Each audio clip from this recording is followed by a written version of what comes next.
Capítulo 3. Vai alta a lua. Desta arte começa uma sentimental poesia do nosso chorado poeta Soares de Passos. Começa, pois, a primor este capítulo. Vai alta a lua. Uma liteira para à porta do solar de J. Moreno. É o órfão que vem tomar posse da paternal herança. Apeia-se. Está um frio cortante. A lua, toldada de um véu aquoso, arrasta-se mansamente nas alturas por entre crassas nuvens. Da rama dos olmeiros penduram-se grossas gotas de chuva que miúda caíra durante o dia. E nas cavernas dos penhascosos cerros sibila de longe em longe vento gemador. J. Moreno sobe a tosca escada externa que dá para a habitação. Serve-lhe de amparo o braço de um enlutado escudeiro. O escudeiro era dantes um desfrutador que levava o escudo ao cavaleiro. Sancho Pança levava o escudo a seu amo. Hoje, creio que, pelos modos, tem a seu cargo levar a roca e os tojos da costura. J. Moreno demora os olhos no crepe negro que cobre o brasão da sua casa e, em pé sobre o balcão, volta-os para as bandas do cemitério. Suplicia-o a ideia de absoluta soledade. Entra. Junto ao fogão lá está a grande cadeira de seu pai. Senta-se nela lavado em lágrimas. Por uns vidros quebrados da janela entrava, a espaços, uma lufada de áspero vento que fazia crepitar os carvões ardentes. E o fumo espalhava-se pela sala em contornos móveis e efêmeros. Era bem recebido na casa paterna aquele deserdado da fortuna. Cansado da viagem, confia no repouso. Mas que importa o repouso do corpo à vigília do espírito? O sono atenua o sofrimento. Também se chora a dormir. J. Moreno adormeceu. Mas um tal sono nada deve às torturas de todas as inquisições do mundo. Que delírio de angústias! Que tropel de fantasmas sórdidos! Que de horrores concentrados numa insignificante molécula despedida ao acaso do seio da imensidade! Quando a doença nos marasma alguns dos órgãos essenciais e a par das ruínas da economia nos punge indócil afecção moral, a noite, com suas estrelas e seus românticos murmúrios, desce em torno a nós como um mármore frio do subtuoso mausoléu. Sobre a macia plumagem em que nos tomou a modorra, amontoam-se informes esquálidas figuras, e quase sempre nos visita, em forma e coro, o objeto, fictício ou não, de nossas doridas impressões. J. Moreno, apenas adormecido, viu surgir seu pai. O velho encolhia-se envergonhado na mortalha esfarrapada e, trintando de frio coberto de lama, vinha humilde implorar ao filho um pouco de calor de seu fogão e, enroscando-lhe aos pés, aquecia os membros no brasido. O moço sentiu o roçar daquele corpo putrefacto que extravasava hálito sufocador. Acorda numa estremeção. A lâmpada falta de óleo apagara-se. Tomado de terror, chama pelos criados. Uma voz responde. Escuta. É o eco da sua voz e logo o mugir distante do austro gemubundo. Ergueu-se arrepiado. Inerte, enroscado a seus pés estava um corpo. Meu pai! Branda estupeficado o mancebo. Oscila o corpo. Que seria? A sombra de um bancu? O sombrio espectro de Hamlet? Alguma das ensanguentadas vítimas de Ricardo III? Não, era o cozinheiro. Era o cozinheiro que, cabendo-lhe em sorte velar sobre um enfermo, cedera ao sono e acabara por se estirar no pavimento. Raía o sol majestoso envolto nas magnificências da sua púrpura fulgente. Dardejando os brilhantes raios nas vidraças, ilumina o rosto de J. Moreno com uma réstia aurífera. O mancebo respira. Este acordar radiante da natureza espavoria as visões da infausta noite. Fez abrir as janelas e regalou-se respirando as matutinas auras impregnadas de fragrâncias das flores do campo e banhando-se confortado naquele vasto oceano de luz. Mas logo se lhe arrasaram de água os olhos caindo distraídos sobre as árvores do cemitério. Lá tem a minha morada, murmura, recolhendo-se com a lástima no quebrado coração. Nunca como então sentira tão viva a pena de morrer. Uma tão pungitiva saudade de deixar o mundo, que era para ele como um cofre de raros tesouros. Abordoado num bastão, sobe à vizinha colina, saudoso do sítio. A relva, avoldada e fresca, estendia-se em toalhas graciosas, franjadas de variegados esmaltes. As trepadeiras silvestres, com as madressilvas tocadas de trêmulos aljofares, mostravam-se dentre as opulentas alcatifas de verdura, ou se enfaixavam nas fendas dos muros arruinados. Por cima adejava a madrugadora calhandra, soltando a miúde sua singela trova, até que, erguendo-se perpendicular, se entranhava nas nuvens. J. Moreno vagueia com os olhos pela campina, pelos montes, pelos tugúrios e pelas choças da aldeia. Segue as torrentes no seu precipitado curso e chora as recordações que por aí lhe andavam soltas. Que dera ele para que o volvessem à idade em que as alegrias fáceis da inocência também contraste formam com as honras travadas de aflição que vêm depois. Que dera por 10, por 5 anos de vida, mas de vida sem dores, mas de vida sem martírio. Como aproveitaria esses anos? Petra, a sua aldeia e a obscuridade, o céu aberto, e como lamentava os dias que passara na voraz ânsia do Prometeu, que indaga um fantástico fogo. Conquistas, honras, glórias, que mais valem do que os ecos finais de uma sonora gargalhada.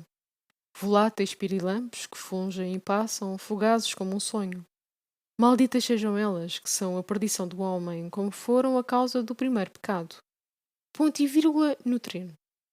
O mancebo põe-se a soluçar. Não de fraqueza. O que não podia era viver assim. Jogar a vida numa carta como uma libra em qualquer loteria.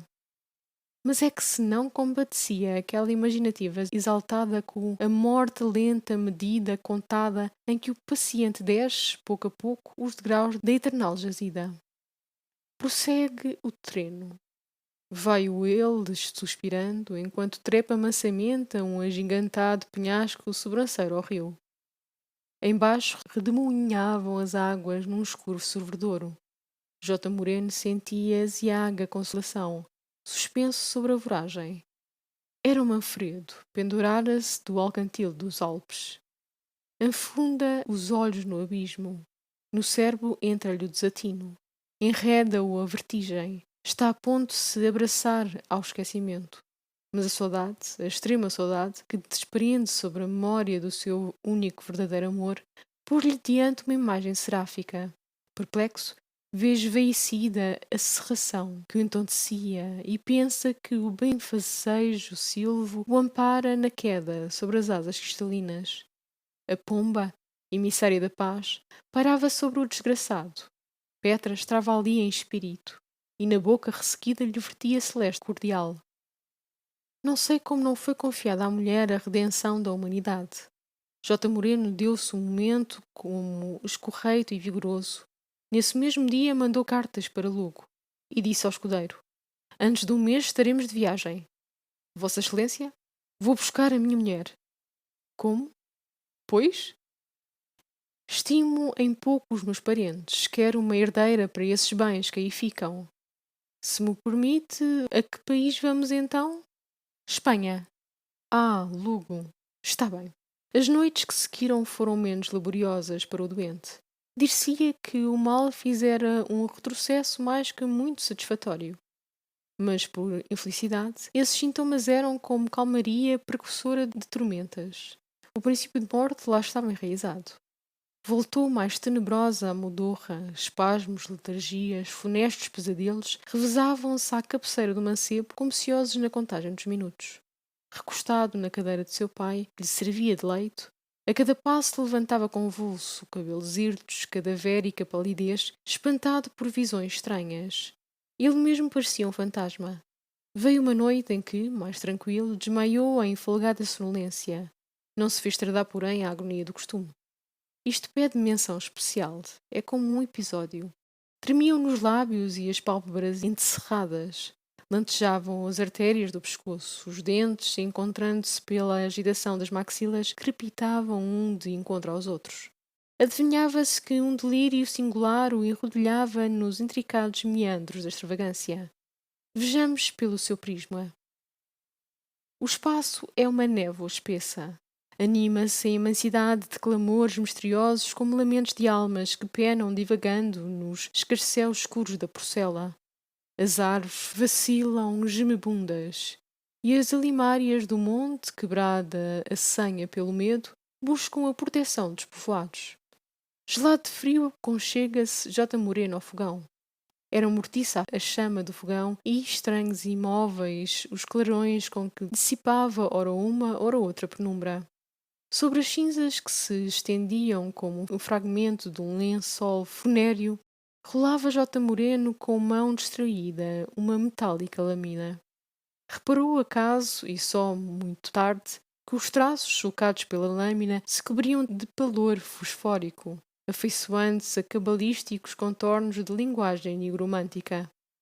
Sem saber como, perscrutou o arcano. Espantoso. Era uma tentação de Satanás. O espírito prometia ao enfermo um cautério redentor à custa da ominosa convenção. Sim, certamente, murmura J. Moreno entre assombrado e alegre. Eu adoraria que me tirasse deste suplício. A mão que me levantasse do aniquilamento seria uma poderosa mão. Beijá-la-ia. Não tinha ainda acabado quando das profundezas da terra se eleva um pio funesto e no ombro lhe pôs à sombra de uma asa extraordinária. Empina-se de horror. Desmaiada e quase perdendo-se na sombra, descobre sobrenatural medonha aparição. Era como nevoeiro transparente que, sob uma vista atenta, se desvanece.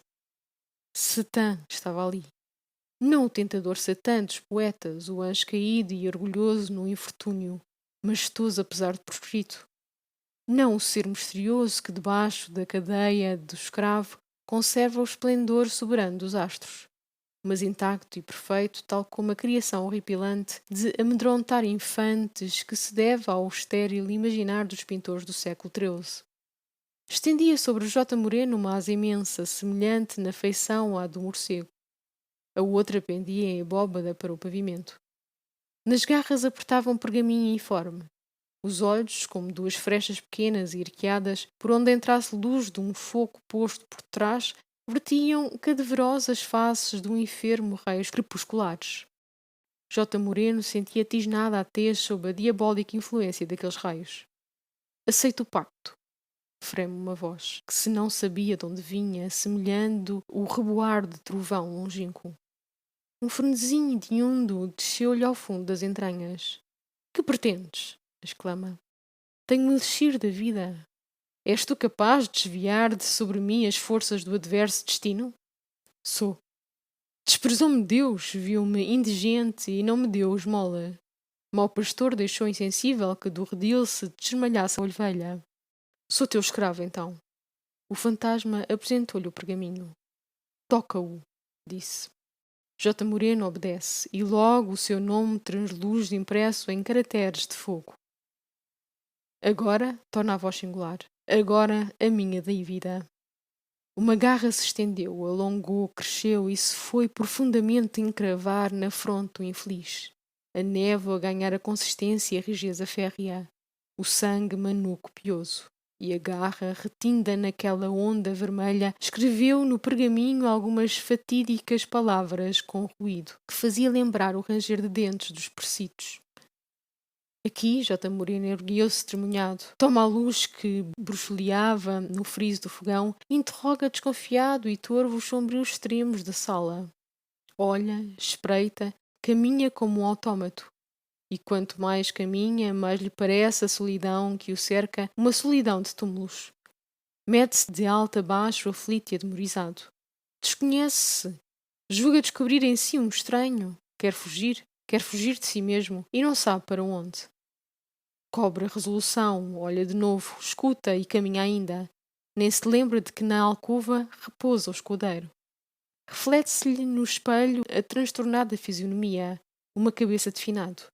Recua e novamente avança antes de se reconhecer. Afinal, observa que tem na fronte larga mancha de sangue e indícios como de uma garra que ele aprofundara. Aproxima a lâmpada. Maravilha! É o selo do pacto infernal. Asfixiado, cambaleia e vai encolher-se a um canto, clamando misericórdia com gritos de arrepiar os cabelos. Correm os criados, acordados de salto, e levam-no sem acordo. Em presença do alvor matutino, as sórdidas catervas de impossíveis que, apavorando-nos à noite, se tingem nas cores da realidade, desfazem-se por sua vez intimidadas. E logo achamos, quase sempre, fácil explicação para aquilo que, em consciência, nos parece inexplicável. Foi o que sucedeu no caso em questão. Era a cadeira em que dormia J. Moreno uma alfeia de tão notável como o esquisito labor. No recosto inclinado, da mesma maneira que nos prolongados braços, não mediava espaço entre um e outro dos relevos que a ornamentavam. A confusão era uma singularidade. Cabeças de javali, garras de águias, pés de sátiros, roscas de serpente fabulosas, folhas de cantos, flores exóticas, baralhavam-se em inexcedível capricho. Ora J. Moreno, num jeito de alucinação febril, ferira a fronte nas protuberâncias de um relevo, o que, pela coincidência do sonho, deu o resultado que, de trás sabemos. E coincidências de bem superior calibre, todos os dias se repetem por esse mundo além. Até aqui nos embicamos ainda no inverosímil, e pelo que se segue quase que me responsabilizo. Deixemos correr a pena. Chegam cartas de Lugo, as coisas preparam-se às mil maravilhas. Com ardor incitava o moço a que, sem tardança, fosse trocar com a alvoroçada noiva o anel da etiqueta. Porque, rezavam as cartas, à sua chegada nada faltaria para, em continente, ser efetuado o apetecido consórcio. Ainda este júbilo estava reservado a J. Moreno. A contar desse dia, esmerou-se na conservação da existência pelo teor, porque um taful exímio, porém menos dinheiroso do que exímio, se empenha em furtar à traça e ao pó danoso a sua única casaca, destinada a revolitar nas valsas de uma esplêndida festa. Da fonda, na qual em Lugo lhe se albergou, fez constar a Dom Jacobo de Puente que se achava a 2 passos da sua casa, mas impossibilitado de correr a abraçá-lo, pois que estava convalescendo de uma séria enfermidade, que o havia assaltado no trânsito para a Espanha. E certo de que com pequena tensa viria procurá-lo, invocou todos os artifícios para dissimular os estragos da doença. Petra entrou ofegante em infantil carreira, resplandente, feliz, desfeita em gosto, esquecendo refalsados decoros, lançou-se toda corada e festiva nos braços do amante. Moreno, oh meu querido Moreno! Ficaram mudos. Olhavam-se. Estás mudado, filho? Diz a pequena embevecida nele. Como tu estás mudado, Moreno? Tanto pode a saudade. Meu Deus, como são falsos os homens! Tu que por um pouco te não esquecias de mim. E eu, coitada, petrificava os olhos, já exaustos de lágrimas, petrificava-os sobre o caminho por onde prometeste voltar. Olha, não estou eu bem mudada também? Não, não estás, que os anjos não mudam nunca, mas não sei de onde vem que sempre me pareces mais linda a última vez que te vejo. É que sou ditosa, acrescenta baixando a voz. É que vou ser tua. Não há martirológio que inscreva um mártir mais legitimamente constituído que J. Moreno. É indizível o tormento com que o arrostava. Agora, à beira da própria ruína, é que, ao toque da sua mão, fortificava espontânea a árvore santa da felicidade. Onde estava dantes que a não via tendo-a tão perto? Era um escárnio aquilo com que a providência lhe punia o orgulho. Tens de que acusar-me, Petra, diz alentando-se. Encontrei na minha terra uma estrada de abrolhos. Abrolhos, devolve ela com ternura. Abrolhos como pode tê-los o laurel, que eu, cá de longe, te vi cingir, porque eu não deixei um instante de te acompanhar nas tuas glórias e notava, com o coração apertado de tristeza, que floresciam loiros na tua cabeça. Magoavam-te. De certo, cada degrau que subias era um passo que te afastavas de mim. Acostumei-me a ver-te tão alto que todos os dias me sentia mais pequena. Traziam um gelo as tuas cartas. Não me queixei. Eu não era digna de ti. Anjo. Tentei refugiar-me no convento. Resistiu meu pai. E quando o tinha persuadido a deixar-me amortalhar em vida, vens tu e banhas de alegria a natureza para mim inteiramente morta. Agora, Moreno, não há ninguém tão feliz como eu sou. Agora já posso encarar no futuro que nunca outro igual se ofereceu a uma rainha. Uma lágrima furtiva bailou, como um aljofar, nas sedosas pestanas do mancebo. E que rainha! Continua ela, transportando-se. Que rainha alcançou jamais a dita de reclinar num ombro como o teu, de cobrir de afagos uma bela cabeça como a tua, bela pelo talento, bela pela admiração, que soube infundir num povo? Um beijo interrompeu. Ser de tal modo apreciado pela mulher que se adora, se não é a suprema aspiração de um homem de alma, não sei por mim qual seja. J. Moreno sentia-se renascer com brios novos. Neste comeno assoma ao limiar Dom Jacobo de Poente. Vinha ronceiro e pesado, ou de propósito, e, é o mais natural, ou porque com efeito, como ele asseverava, o estrovasse de andar ligeiro certo gotoso entorpecimento a que era sujeito. J. Moreno mostrou-se prazenteiro. Fez chorar de riso o cavalheiro, narrando uns divertidos incidentes da viagem. E afinal era para ver se a galhardia com que se aprumava descendo a escada com Petra pelo braço no ato de se retirarem seus hóspedes. Conteve-se impassível até que os viu dobrar a esquina da fronteira à rua. Depois, quebrantado, deixou-se cair sob um degrau. Esqueceu nas mãos o rosto e soluçou baixinho. A doença também efemina. Concluamos. Demos por celebrado o himeneu. Moreno está de joelhos aos pés de Petra. Ela curva-se meigamente para o esposo. Que febre, Moreno! Há no teu rosto uma mistura de prazer e mágoa. Perdoa. Oh, perdoa-me! Não sabes tu que a minha alegria é a alegria de um homem novo que se embalsama e veste gala para as festas da eternidade? Que dizes, louco? É que eu presinto a eternidade no teu peito de neve, nos clarões inquietos dos teus olhos lânguidos. É que eu adivinho que vou remir-me nos teus braços do cativeiro do mundo. Petra, Petra, não me perdoas tu? Não, não, não te perdoo os beijos que me recusas, não te perdoo as carícias que me não fazes. E beijou com ardor e ânsia e desejos. Os cortinados do leito caíram sobre eles. Passados instantes, por toda a casa, estruge um brado pavoroso. Petra tinha sobre o seu rosto um rosto gélido, e o brando peito, nadando em amor, unido a um peito nu de um inteiriçado cadáver. Verim, 7 de agosto de 1867.